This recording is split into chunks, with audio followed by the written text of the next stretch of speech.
नमस्कार, ABC channel में आपका स्वागत है।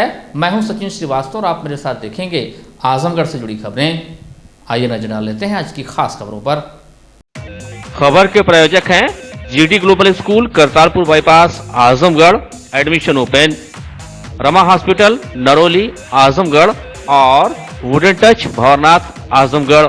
उत्तर प्रदेश में विधानसभा चुनाव होने वाला है और सभी दल के लोगों ने अपने अपने प्रत्याशी मैदान में उतार दिए हैं और चुनाव आयोग ने आचार संहिता भी लगा दी है।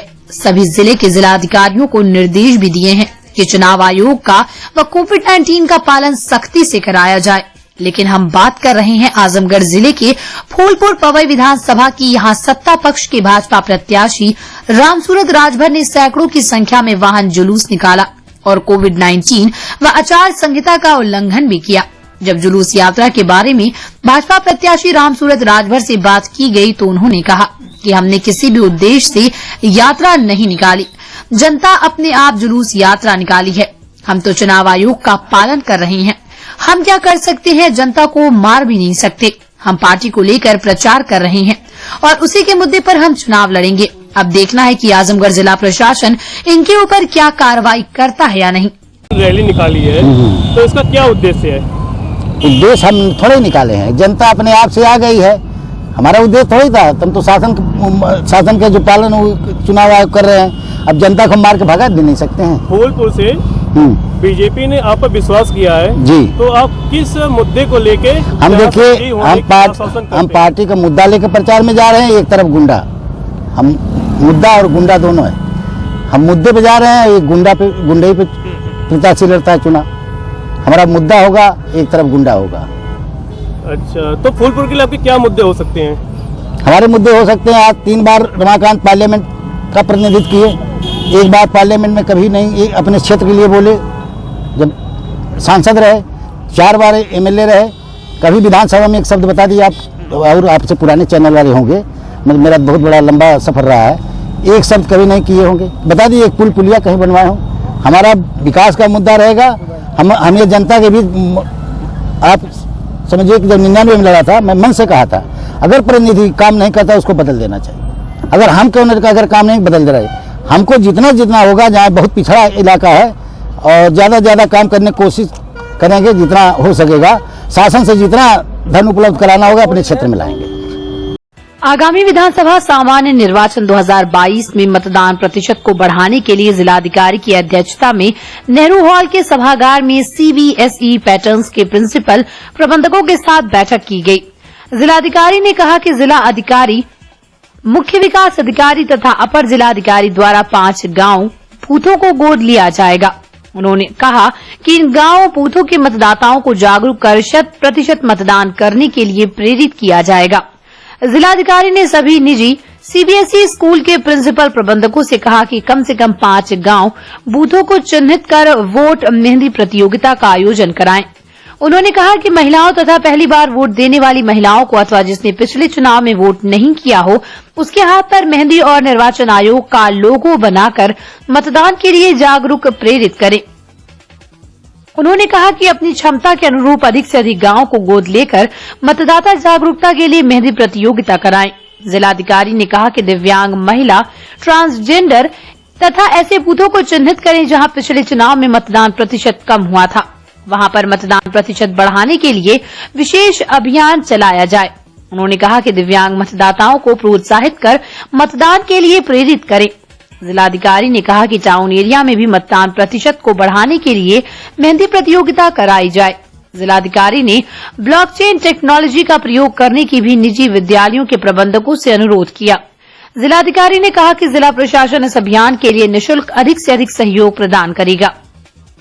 इस अवसर पर अपर जिलाधिकारी आजाद भगत सिंह, बीएससी अतुल कुमार सिंह सहित संबंधित अधिकारी एवं सीबीएसई स्कूल के प्रिंसिपल प्रबंधक उपस्थित रहे। कृषि विज्ञान केंद्र कोटवा आजमगढ़ पर सोमवार को मशरूम उत्पादन की आधुनिक तकनीकी पर 5 दिवसीय प्रशिक्षण कार्यक्रम का शुभारंभ किया गया। कार्यक्रम की शुरुआत जिला उद्यान अधिकारी ममता यादव व केवीके के प्रभारी डॉक्टर आर के सिंह ने संयुक्त रूप से किया। प्रशिक्षण कार्यक्रम के दूसरे दिन मंगलवार को प्रशिक्षण के समन्वयक व केवीके के वरिष्ठ वैज्ञानिक डॉक्टर रुद्र प्रताप सिंह ने मशरूम के औषधीय व पोषकीय गुणों की चर्चा करते हुए मशरूम उत्पादन के प्रति किसानों को जागरूक किया। उन्होंने कहा कि जागरूक व प्रगतिशील किसान मशरूम का उत्पादन कर अपनी आय में तेजी से वृद्धि कर रहे हैं। मशरूम में विभिन्न उत्पादों एवं उसकी बिक्री पर चर्चा करते हुए उन्होंने कहा कि अब जनपद मशरूम उत्पादन का हब बन चुका है। मशरूम की खेती कैसे करें, इस संदर्भ में किसानों को विधिवत प्रशिक्षित किया गया। 5 दिवसीय प्रशिक्षण कार्यक्रम के दौरान केवीके के प्रभारी डॉक्टर RK सिंह ने प्रशिक्षण कार्यक्रम के बाबत विस्तृत जानकारी दी।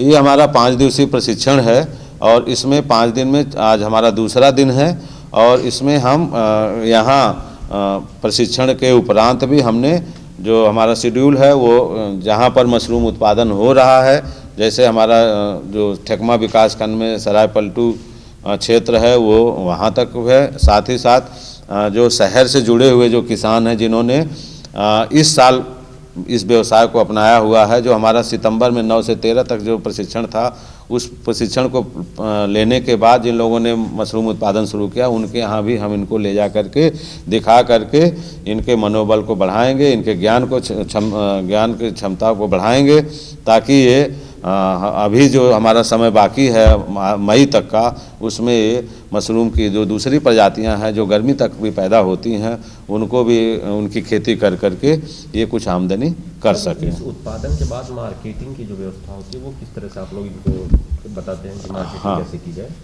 मार्केटिंग का जो विषय है वो मशरूम से सीधे जुड़ा हुआ है, क्योंकि ये खराब होने वाली चीज़ है और मार्केट में जो एक वर्ड शब्द यूज होता है कि हमें फ्रेश मशरूम चाहिए, तो फ्रेश मशरूम जो है मार्केट में ले जाने के लिए हम जो है जो उत्पादक है और उसके साथ जो है वो जो उत्पादक का जितने लोग होते हैं मिल कर के एक समूह बनाते हैं और उस समूह के माध्यम से हम इनको मंडियों में भेजते हैं, क्योंकि जो अकेला आदमी पैदा करने वाला वो सब काम अकेले नहीं कर सकता है, उसमें हर आदमी का सहयोग चाहिए। तो मंडी से लेकर के यहाँ तक जो है एक समूह के माध्यम से ही विपणन होता है और मंडी में इसकी भारी मांग है। और सर, औसत एक आदमी मशरूम उत्पादन करके कितना लागत और कितनी कमाई कर सकता है?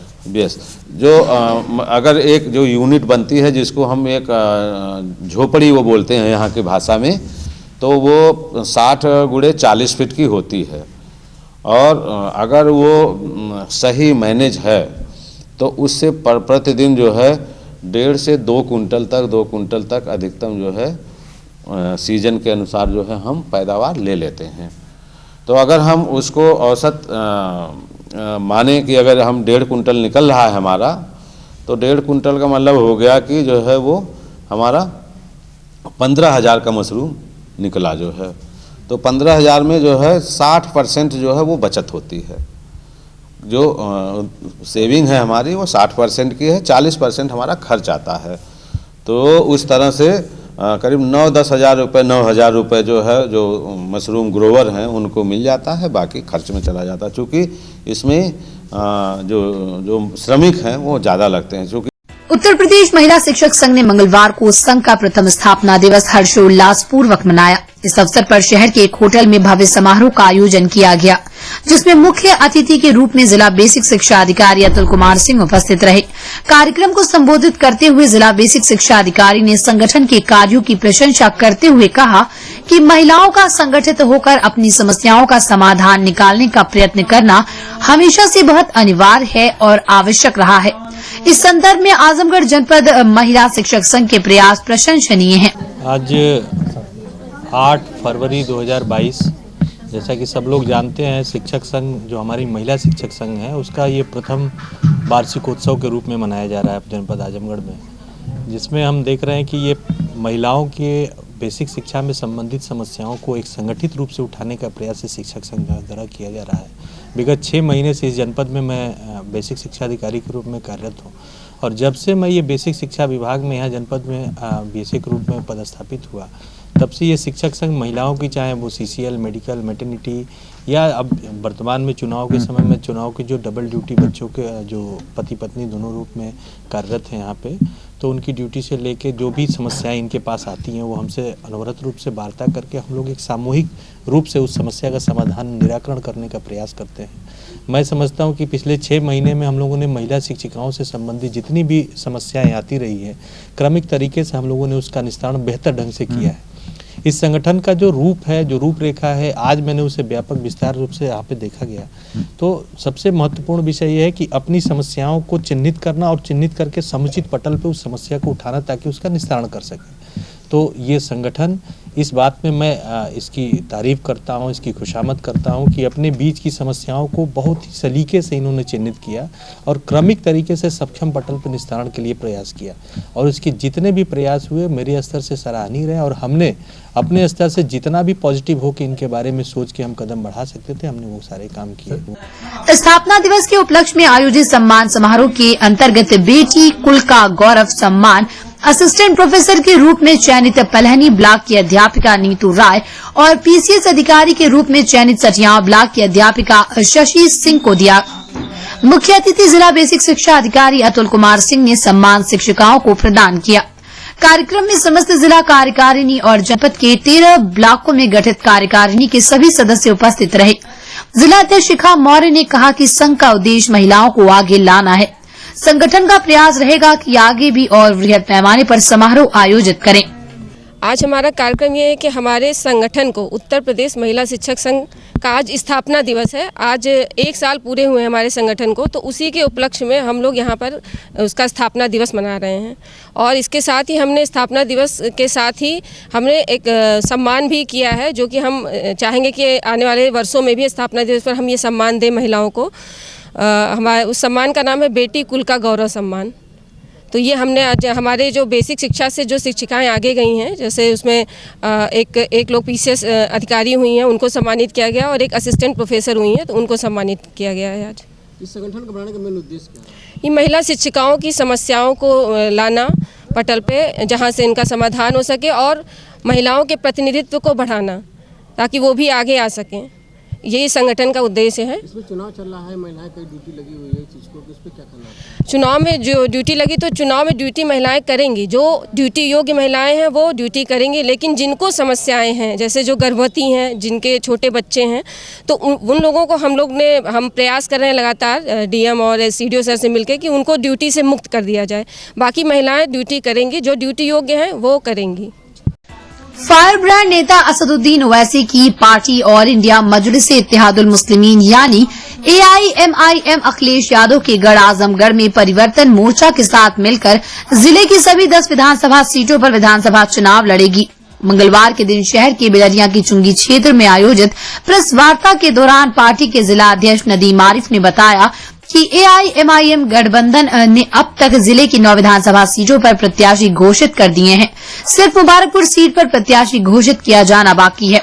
उन्होंने बताया कि सदर विधानसभा सीट पर शिबली नेशनल कॉलेज के पूर्व छात्र संघ अध्यक्ष कमर कमाल को प्रत्याशी बनाया गया है, जबकि गोपालपुर में अब्दुल्ला मेहनगर विधानसभा सीट पर कर्मवीर आजाद, दीदारगंज में जावेद आलम को पार्टी ने प्रत्याशी बनाया है, जबकि निजामाबाद सीट पर रिहाई मंच के राजीव यादव का पार्टी समर्थन कर रही है। पार्टी के जिला अध्यक्ष ने कहा कि सपा बसपा से अब जनता ऊब चुकी है, जबकि भाजपा की डबल इंजन की सरकार हर मोर्चे पर फेल है। ऐसे में AIMIM लोगों के बीच बेहतर विकल्प बन चुकी है। उन्होंने इस बात को इनकार किया कि आजमगढ़ अखिलेश यादव का गढ़ है। कहा कि अगर गढ़ होता तो अखिलेश यादव आजमगढ़ से भागकर करहल में चुनाव लड़ने नहीं जाते। जिलाध्यक्ष ने कहा कि पार्टी सिर्फ मुस्लिम वर्ग की नुमाइंदगी नहीं करती, बल्कि समाज के हर वर्ग को साथ लेकर चलती है।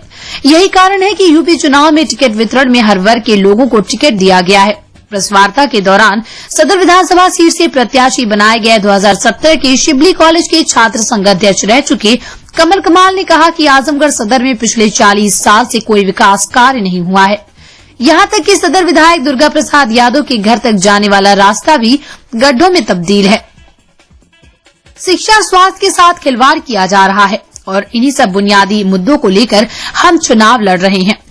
उनको अभी तक सपा बसपा जैसी पार्टियों ने मुसलमानों को सिर्फ वोट बैंक के रूप में इस्तेमाल किया है और ऐसे राजनीतिक दल मुसलमानों को अपने पैरों पर खड़ा नहीं होने देना चाहते। इसलिए ओवैसी साहब को भाजपा की बी टीम बताया जाता है।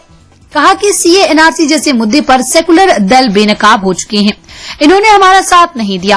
दावा किया कि 10 मार्च को चुनाव के नतीजे हमारे हक में होंगे। कि अभी हम जो चुनाव लड़ रहे हैं आजमगढ़ की तमाम सीटों पे हमारे कैंडिडेट अब आ चुके हैं। उसी संदर्भ में ये प्रेस वार्ता हुई है कि हमारे कैंडिडेट का इंट्रोडक्शन हो जाए और मीडिया के कुछ सवाल जो बहुत दिन से रनिंग में थे आजमगढ़ के लिए उसको स्पष्टीकरण दे दिया जाए। लगभग 10 विधानसभा में कितने मतलब 10 विधानसभा उतारे हैं? हमारा जो अलायंस है गठबंधन हुआ है परिवर्तन मोर्चा वो 10 सीटों पे चुनाव लड़ रहा है। 10 विधानसभा में सभी किन किन सीटों पे क्लियर हो गया है कैंडिडेट का नाम?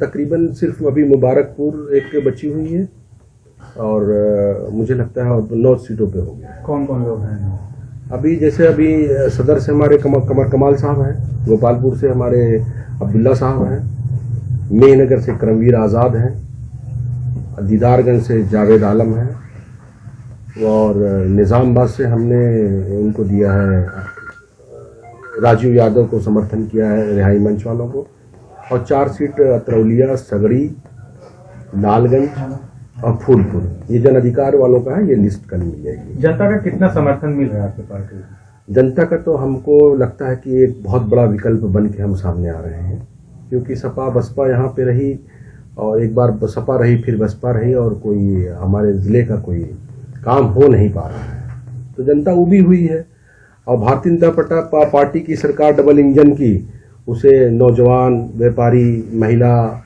महंगाई तमाम मुद्दे हैं जिस पे फैलाव चल रही है तो उसमें हम एक अच्छा विकल्प बन के। जैसे ये आजमगढ़ सपा का गढ़ रहा तो इसको कैसे आप?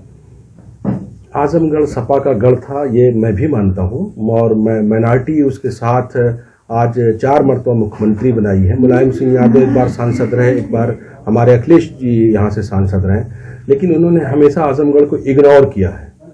और दूसरी बात ये कि जैसे माइनॉरिटी यहाँ पे 36% है, 4 विधायक यहाँ से रहे हैं, अब की बार उन्होंने 2 विकेट दिया, धीरे धीरे वो हमारी एक माइनॉरिटी को साइड कर दिए। आजमगढ़ को उन्होंने कुछ तवज्जो नहीं दी।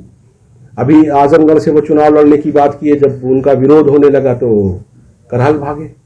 तो अब कैसे माना जाए कि उनका गढ़ है? अगर अखिलेश यादव का गढ़ होता तो यहाँ से चुनाव लड़ते। तो वैसे तो हमेशा आरोप लगता है कि भाजपा की बी टीम है, क्या जवाब देंगे? बिल्कुल, आप बिल्कुल बहुत सही जवाब दिए। बहुजन समाज पार्टी एक बड़े आंदोलन को खड़े करके 3 मरतबा सरकार में समर्थन देती है, समर्थन लेती है, कोई बी टीम नहीं हो सकती है। मुलायम सिंह यादव सदन में खड़े होकर यही आजमगढ़ के सांसद होने के बाद कहते हैं मोदी जी को दोबारा प्रधानमंत्री बनता देखना चाहते हैं। उनके घर की बहू आशीर्वाद लेके भारतीय जनता पार्टी में जाती है।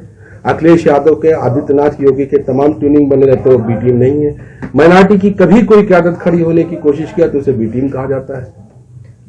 AIMIM पर आरोप लगता है कि हमेशा मुस्लिम पक्ष की बात करते हैं, तो क्या लगता है अन्य वोट आपकी तरफ डाइवर्ट होते हैं? बिल्कुल, बात बिल्कुल सही कहे। Pintu committee, Sachar committee, Ranganathan committee, तमाम कमेटियां ये कहती है कि मुसलमान दलित से भी पिछड़ा चला गया। दलित को आरक्षण मिल गया, वो सदन में भी मौजूद है और वो नौकरियों में मौजूद है।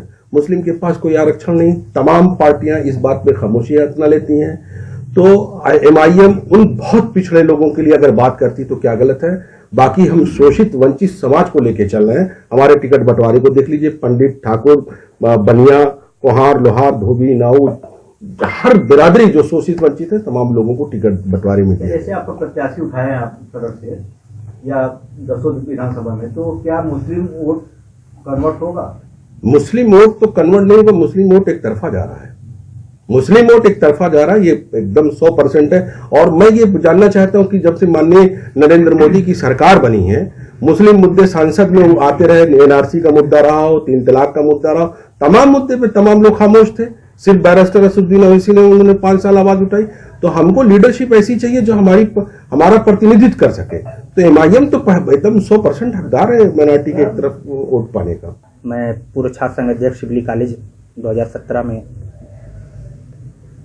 मुंतखब हुआ था और आज ऑल इंडिया मजलिस इत्तेहादुल मुस्लिमीन ने मुझको 347 सदर विधानसभा का प्रत्याशी घोषित किया है। मैं पार्टी के तमाम शीर्ष नेताओं का शुक्रिया अदा करता हूं और साथ ही कि जिसकी बदौलत आज मुझको टिकट मिलने का सौभाग्य मिला। और दूसरी चीज़, आज इस प्रेस कॉन्फ्रेंस के माध्यम से मैं ये भी बता देना चाहता हूं अपने मीडिया बंधुओं के माध्यम से कि आज सदर विधानसभा से जो चुनाव लड़ने का निर्णय लिया गया वो इसलिए खास तौर से लिया गया कि सदर विधानसभा में जो माननीय विधायक जी हैं, पिछले 40 साल से लगातार 1993 को अगर छोड़ दिया जाए तो लगातार वही बने हुए हैं।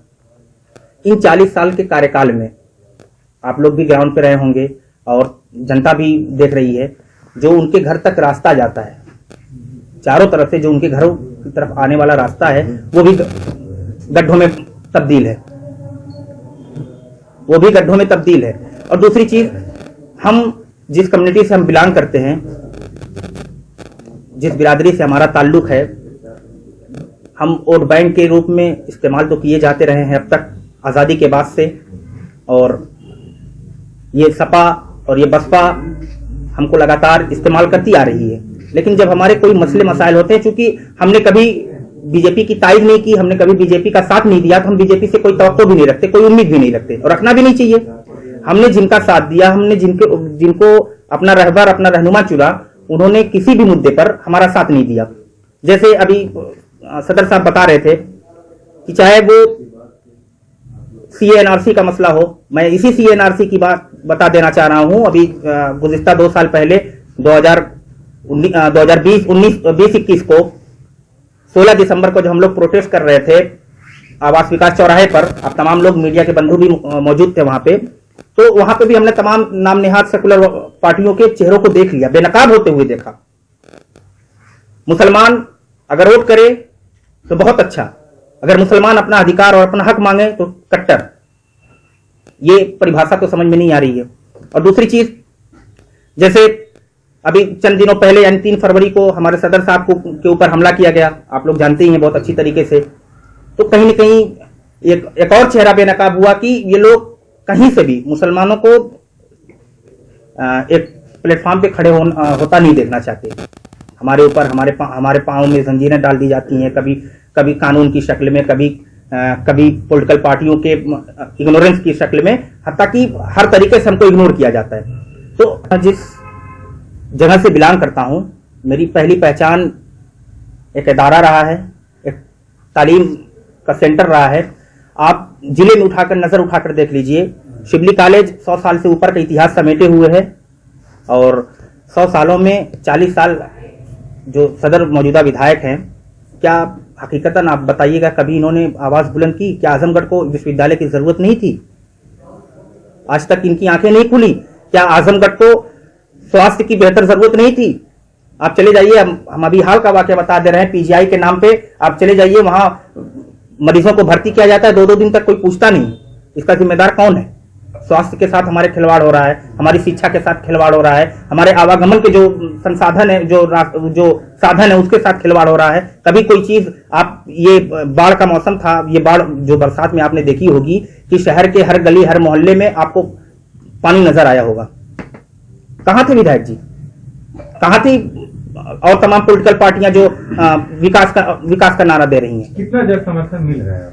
देखिए, जन समर्थन तो अपार मिल रहा है और इंशाल्लाह ये जो है आने वाला जो 10 तारीख है आने वाली, वो उस दिन आजमगढ़ ही नहीं पूरे उत्तर प्रदेश को पता चल जाएगा। सपा विधायक जिले के अतरौलिया थाना क्षेत्र में सोमवार की शाम खेत से कटाई के काम कर वापस घर लौट रही दलित किशोरी को गांव के 2 युवकों ने खेत में खींचकर दुष्कर्म कर डाला। इस घटना का विरोध करने पर किशोरी के फुफेरे भाई को बदमाशों ने मारपीट कर भगा दिया। सूचना मिलने पर मौके पर पुलिस अधीक्षक अनुराग आर्य मौके पर पहुंचे। पीड़िता की मां की तहरीर पर 2 युवकों के खिलाफ मुकदमा दर्ज किया। देर रात पुलिस ने आरोपी दोनों युवक को हिरासत में ले लिया है, जबकि पीड़िता को मेडिकल परीक्षण के लिए भेजा गया। मिली जानकारी के अनुसार अतरौलिया थाना क्षेत्र के एक गांव की महिला अपने गन्ने के खेत में कटाई और छिलाई के लिए कक्षा 6 में पढ़ने वाली 12 वर्षीय अपनी बेटी तथा ननद के 10 वर्षीय बेटे के साथ सुबह खेत में गई थी। काम खत्म करके शाम करीब 4 बजे महिला अपने घर कुछ खरपतवार लेकर चली आई, जबकि बेटी व ननद का बेटा खेत में खरपतवार इकट्ठा करने के लिए खेत पर ही रुक गए। शाम को लौटते समय पहले से घात लगाकर बैठे 2 बदमाशों ने दलित किशोरी का मुंह दबाकर पास के खेत में ले जाने लगे, तो फुफेरे भाई ने इस वारदात का विरोध किया तो बदमाशों ने उसे पीटकर भगा दिया। उसने घर जाकर इस घटना की जानकारी दी। तब तक बदमाशों ने किशोरी के साथ दुष्कर्म कर मौके से फरार हो गए।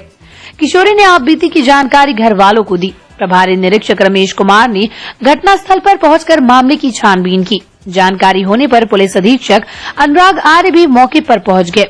पीड़िता की मां की तहरीर पर दोनों आरोपियों के खिलाफ मुकदमा दर्ज किया है। देर रात पुलिस ने दोनों आरोपियों को हिरासत में ले लिया है। थाना क्षेत्र अतरौलिया अंतर्गत आज शाम एक 12 वर्षीय बच्ची के साथ दुष्कर्म की सूचना 112 नंबर पर पुलिस को प्राप्त हुई। इस सूचना पर तत्काल थाना प्रभारी क्षेत्राधिकारी और एसपी आर्य को मौके पर भेजा गया। मेरे द्वारा भी मौका मुआयना किया गया। बच्ची के परिजनों से वार्ता की गई और पुलिस के द्वारा कार्रवाई किए जाने का उनको आश्वासन दिया गया। इस सूचना पर पुलिस के द्वारा धारा 376 AB, 323, 504, 506 IPC, 5/6 पॉक्सो एक्ट और 325 SC/ST एक्ट के अंतर्गत FIR पंजीकृत की गई है। इस घटना में मुख्य अभियुक्त हेमंत यादव, जो बगल के गांव का रहने वाला है, इसकी उम्र लगभग 18 साल है। पुलिस के द्वारा इसको हिरासत में ले लिया गया है। इसके साथ साथ एक और अभियुक्त जिसके ऊपर डराने धमकाने का आरोप है, अयोध्या यादव, वो भी इसी बगल के गांव का रहने वाला है और इसकी उम्र भी 18 साल है। इसको भी पुलिस के द्वारा हिरासत में लिया गया है। जो पीड़िता है उनकी स्वास्थ्य संबंधी परीक्षण कराया जा रहा है और जो विधिक कार्रवाई है वो पुलिस के द्वारा की जा रही है। साक्ष्य संकलन बहुत ही साइंटिफिक तरीके से पुलिस के द्वारा किया जाएगा और इस प्रकरण को गंभीरता से लेते हुए कोर्ट में इसकी पैरवी करते हुए कड़ी से कड़ी सजा अभियुक्तों को दिलाई जाएगी। जिले में मतदान प्रतिशत बढ़ाने को लेकर एबीसी चैनल की विशेष मुहिम ने रफ्तार पकड़ ली है। मंगलवार को हमारे अभियान से जुड़े लोगों ने मतदान प्रतिशत बढ़ाने के लिए हर एक मतदाता से अनिवार्य रूप से मतदान करने की अपील की। मतदाताओं का कहना था कि जागरूकता की कमी के चलते मतदान 100% नहीं हो पाता, जिसके चलते सही व सटीक सरकार के गठन पर जनता की मुहर नहीं लग पाती। जागरूकता अभियान से जुड़े लोगों ने कहा कि लोकतंत्र में हर वोटर अपने आप में मालिक है। अपनी जिम्मेदारी समझते हुए वोट करने जरूर जाएं। अब देखिए भैया, मतदान के परसेंटेज में अगर देखा जाए तो लोगों में अवेयरनेस भी अभी उतना नहीं जितना होना चाहिए लोगों में। और लोगों में कुछ लोगों के भी अपने निर्वाचन भी नहीं उनके पास, जो उनको जाने के लिए वहाँ पे दिक्कतें होती। कुछ लोगों का नाम कट जाता निर्वाचन लिस्ट से और कुछ लोगों के पास अपने खुद के आधार नहीं है जिनको वहाँ पे जाने में वहाँ मिल पाता उनको कुछ ऐसा। एक वोट का महत्व क्या है? एक वोट का महत्व बहुत बड़ी चीज़ है। एक वोट से पार्टी लोगों गिर जाती है।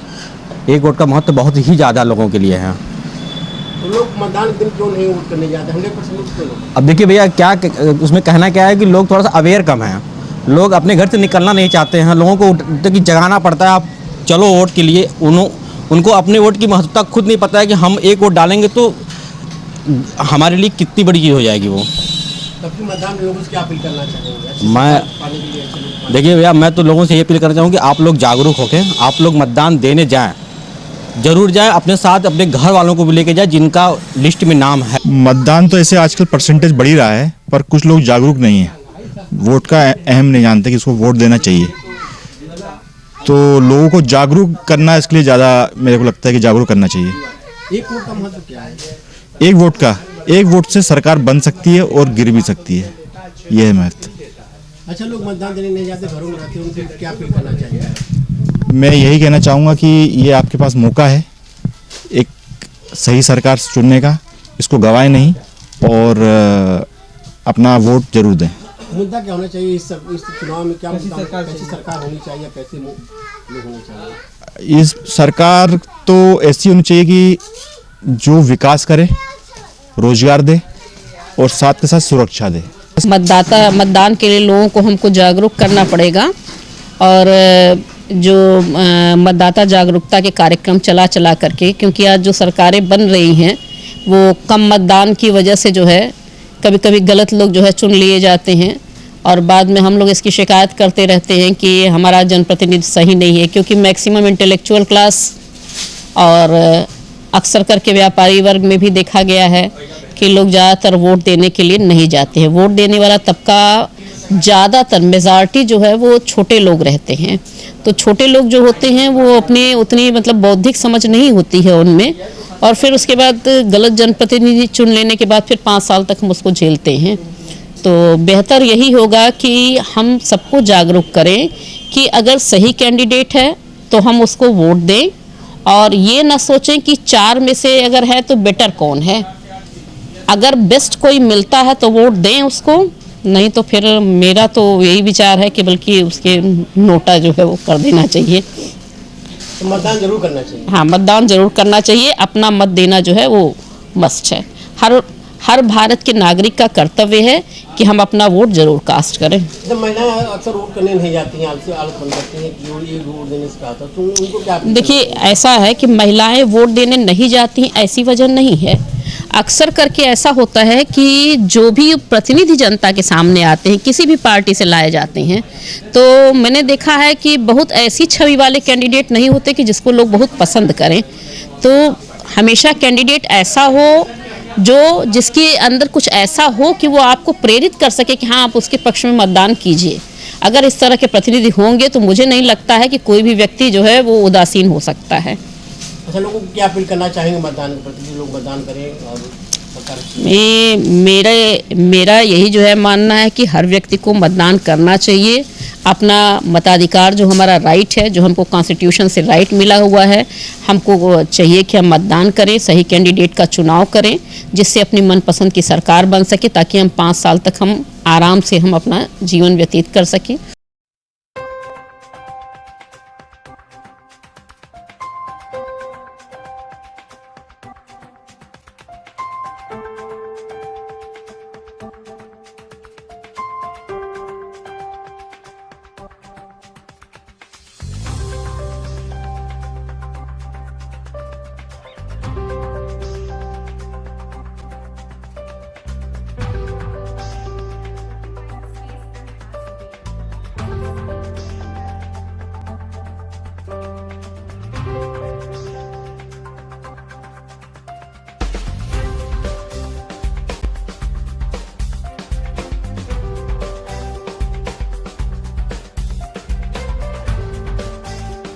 रमा हॉस्पिटल नरौली आजमगढ़ में doctor Amit Singh, doctor Khushboo Singh, doctor Pankaj Sharma, doctor Ajeet Kumar, doctor Amit Kumar Singh, doctor Brajesh Kumar Chauhan, doctor Dheeraj Singh, doctor Ankur Yadav और डॉक्टर एस.के. चौधरी दे रहे हैं अपनी सेवाएं।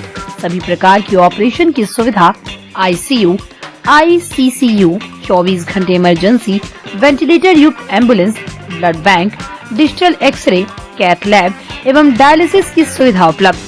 Rama multi speciality hospital and trauma centre, Narauli Azamgarh. Wooden touch Bhavarnath Azamgarh, a complete hardware store. हमारे यहाँ branded plywood, flush door, designer door, PVC door, 4 mica, fancy hardware, kitchen की chimney एवं modular kitchen की एक्सक्लूसिव रेंज उपलब्ध। अपने आशियाने में लगाइए 4 चांद, पहुंचिए वुडन टच भवरनाथ आजमगढ़।